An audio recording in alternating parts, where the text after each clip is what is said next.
고양이가 혼자 있는 시간이 길어질 때 종종 이런 생각이 드실 거예요. 둘째를 들이면 덜 외로워하지 않을까? 이건 정말 수의사들 사이에서도 너무너무 고민을 많이 되는 질문이거든요. 어떤 수의사는 그래 둘째가 있으면 좋을 거예요, 아니면 둘째가 있으면 안 좋을 거예요, 둘째는 힘듭니다, 세 마리는 더 힘들죠, 이렇게 얘기를 하는데, 저도 그동안 되게 다묘 가정에 대해서는 약간은 반대적인 입장에 있었거든요. 이 이유와 관련돼서는 제가 다묘 가정에 대한 단점을 얘기할 때 이야기를 해드리겠지만, 실제로 수의 행동학적으로는 이 질문에 대해서 그럴 수도 있고 아닐 수도 있다 라고 적혀 있기는 해요. 그렇기 때문에 오늘은 저의 개인적인 견해, 이런 것도 중요하겠지만 과학적으로 고양이의 외롭기 때문에 다묘 가정을 만들어줘야 될까? 라는 부분에 대한 장단점을 한번 이야기해볼까 해요. 행동학 전문 서적 매뉴얼 오브 클리니컬 비헤이비어럴 메디슨, 그 오버럴 저자가 쓴 책에 따르면 고양이는 단독 사냥을 하지만 이 사회적 유대, 이 소셜 본딩을 형성할 수 있는 종이에요. 이 유대라는 게 뭐냐면은 함께 있는 것보단 예측 가능한 존재감에 더 큰 영향을 받고, 이런 사회적인 유대감을 형성할 수 있는 동물이라는 거죠. 이 말을 다르게 표현하자면 내가 신뢰하는 대상, 이거 되게 중요합니다. 보호자와 고양이 관계가 신뢰하는 대상이 아니라면은 안정감을 당연히 못 줘요. 이 말은 신뢰하는 대상, 서로가 믿고 좋아하고 사랑하고 이런 대상이 존재한다라는 사실 자체는 고양이한테 매우 큰 안정감을 준다라고 이야기를 하는 거죠. 그래서 이게 전제예요. 내가 고양이한테 신뢰를 받을 수 있는 대상인지 아닌지, 내가 신뢰하는 대상이라는 전제 하에 고양이가 혼자 있는 시간이 너무 길면 고양이는 사회적인 자극 결핍 상태에 들어갈 수 있다라는 것. 이렇게 되면 이 외로움의 증상이라고 제가 지난 편에 얘기를 했는데, 그루밍을 많이 한다던가 식욕이 좀 떨어진다던가 밤에 막 운다던가 하는 이상 행동이 나타날 수가 있다라는 거죠. 그래서 내가 오래 같이 있을 수가 없기 때문에 둘째를 입양하게 되면은 고양이의 외로움이 좀 감소할 수 있을까? 라는 질문들을 너무너무 많이 하시는데, 그러면 일단 다묘 가정의 장점부터 이야기를 해볼게요. 둘째 고양이가 생기면은 멋있는 말로 표현하자면 이 친구는 이 아이의 마음, 첫째 고양이의 마음을 치유할 수 있는 이 치유의 친구가 될 수는 있어요. 근데 이것도 또 전제가 필요해요. 첫째 고양이가 고양이에 대한 사회성을 가지고 있어야 되고, 이게 되게 안정적인 사회성을 가지고 있다는 전제가 돼야지 둘째, 새로운 고양이가 왔을 때 효과를 발휘할 수가 있는 겁니다. 고양이의 사회화라고 하는 거는 3주에서 8주 사이에 생긴다고 했고, 이 3주 8주 사이에 내가 형제묘와 지내면서 다른 고양이에 대한 무서움, 두려움이 없다라는 게 안정적인 사회성인데, 이런 경우에 새로운 고양이가 오면 첫 번째 좋은 건 이거예요. 바로 놀이 본능의 자극인 거죠. 보호자님이 계속 놀아줄 수가 없잖아요. 신뢰할 수 있는 대상이 부재가 길어요. 고양이 사료값 벌고 간식값 벌고 이러고 있을 수 있단 말이에요. 그러면은 이 둘째 고양이가 이 놀이 본능, 첫째 고양이의 놀이 본능을 자극할 수 있다라는 거예요.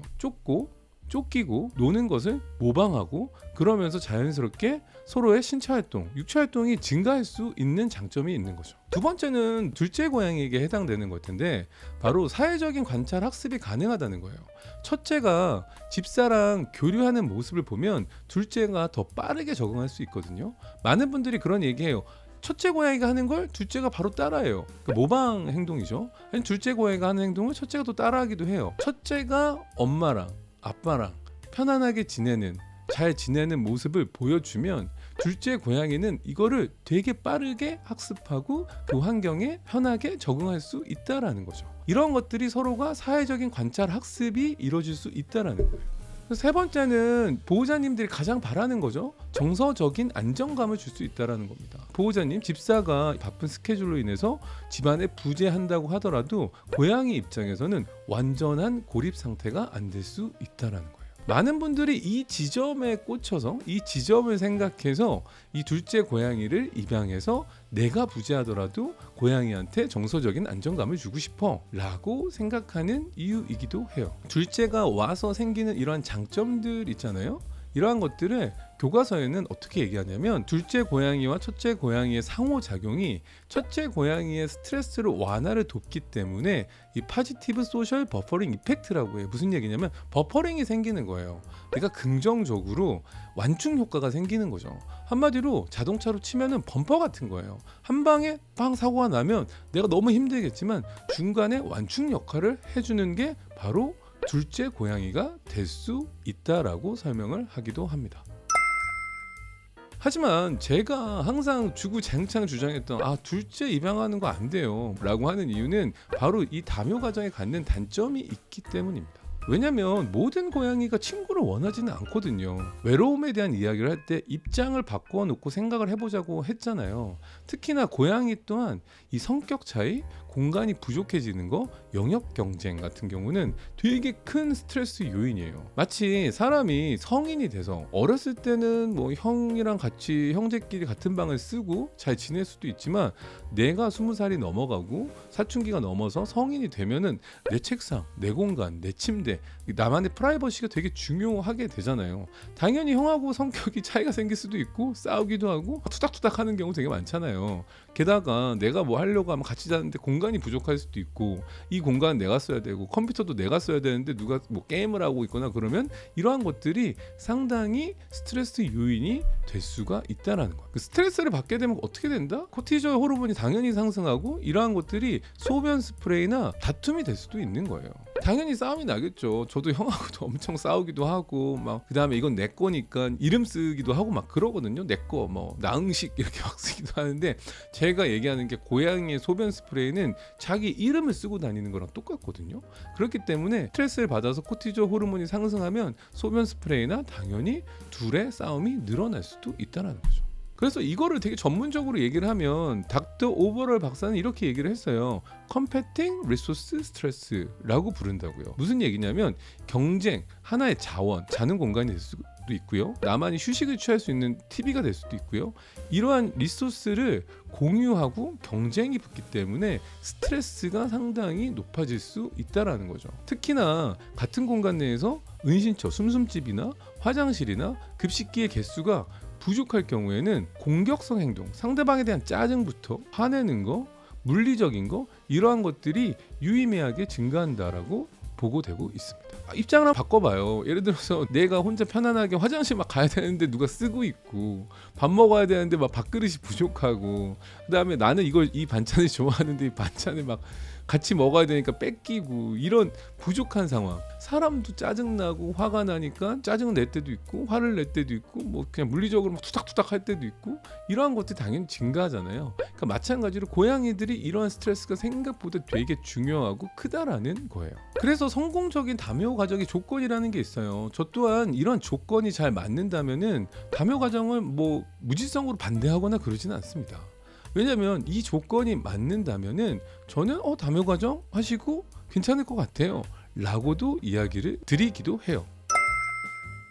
밥그릇도 여러 개 놔둘 수가 있고 숨숨집도 여러 개 놔둘 수가 있고 화장실도 2마리면 3개를 여러 군데 놔둘 수가 있고 간식도 충분히 많이 줄 수도 있고 놀이도 얘한테 15분 얘한테 15분 뭐 이렇게 풍부하게 놀아줄 수도 있고 캣타워도 뭐 여러 개를 배치를 해서 아이들이 편하게 다 놔둘 수가 있고 이러한 환경적인 조건이 된다면 보호자의 시간적인, 물리적인, 경제적인 것들이 다 맞아진다면 저는 둘째 입양 저는 나쁘지 않다라고 생각을 하는 거죠. 이러한 것들이 바로 한 고양이의 영역을 되게 존중하는 거고 이래야지만 스트레스 지표를 낮출 수가 있거든요.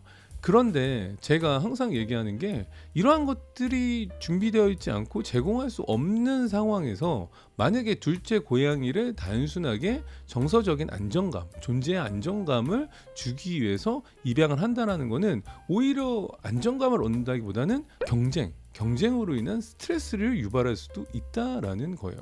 아니면 한 아이가 참고 살아야 돼요. 참고 산다는 게 뭘까요? 한 아이가 다른 애가 먹을 때까지 기다리고 있다던가 둘째는 신나게 놀고 있는데 한 아이는 멀뚱멀뚱 구경하고 있다던가 아니면 어디서 쉬고 있다가 딴 애가 막 비집고 들어와서 저리 가 그러면 이렇게 막 갑자기 깜짝 놀라서 자리를 뜨고 이동을 한다던가 이러한 것들이 알게 모르게 스트레스를 받고 인내하는 상황 으로 이어질 수 있는 거죠. 그러다 보면 이 코티졸 호르몬 수치가 높아지고 스트레스 지표가 높아지면 제가 지난번 영상에도 얘기한 것처럼 이 스트레스를 해소하기 위한 과도한 할기라든가 지각과민 증후군이라든가 배뇨 실수라든가 배변 실수라든가 아니면 식욕 저하라든가 구토라든가 뭐 기타 등등 스트레스와 관련된 모든 증상들이 나타날 수도 있다라는 거예요.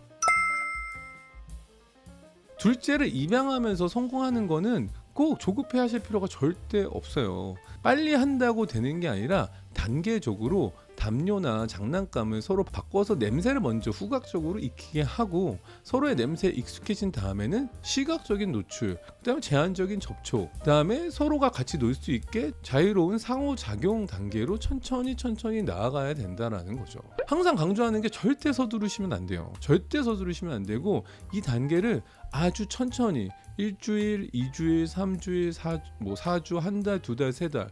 만약에 스트레스 지표가 빵 터져서 이게 잘 안 된다. 그러면 정말 1년이 걸리는 경우도 있고 아니면 평생을 고양이가 같이 살면서 정말 대면하게 사는 경우도 너무 많다라고 생각하시면 됩니다. 그래서 여러분들이 둘째를 드리기로 만약에 결정을 했다면은 그건 단순하게 외로움이 사라지겠지라는 게 아니라 보호자님이 입양을 결정한 보호자님이 더 많은 노력, 더 많은 시간, 더 많은 것들을 제공할 수 있는 준비가 돼야지만 서로가 외로움을 줄일 수 있고 서로가 삶의 질이 더 좋아지는 상황이 될 수 있다라고 생각하시면 좋을 것 같습니다. 오늘의 내용이 도움이 되셨다면 구독과 좋아요, 알람 설정까지 부탁드리면서 안녕.